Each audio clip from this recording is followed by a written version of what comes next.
ظاہرہ جہالت تو ہمارے ہاں عام ہے۔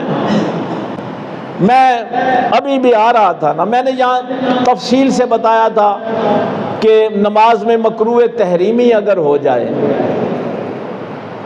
تو وہ نماز آپ کو لوٹانا پڑتی ہے۔ یہ میرا فرض ہے آپ کو یہ بات ہے، آپ یہاں آئیں تو آپ کو یہ بھی نہ بتاؤ کہ آپ کو پیشاب سخت آیا ہوا ہے اور آپ اسی حالت میں نماز پڑھتے ہیں، وہ نماز نہیں ہوگی۔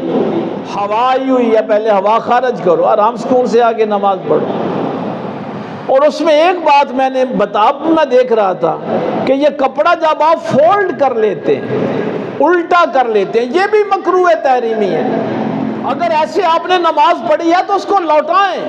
یہ شلوار بھی آپ اوپر ایسے نہیں فولڈ کر سکتے۔ لیکن وہ میں آ رہا تھا تو کئی لوگوں نے اتھوں تک باواں ڈونگیاں نے نماز پڑھن لے۔ اب وہ تو سمجھ رہے ہیں کہ میں نے نماز پڑھی ہے، لیکن یہ حرام کے درجے کا، یہ مکروہ حرام کے درجے کا، اس سے نماز ہوتی نہیں ہے۔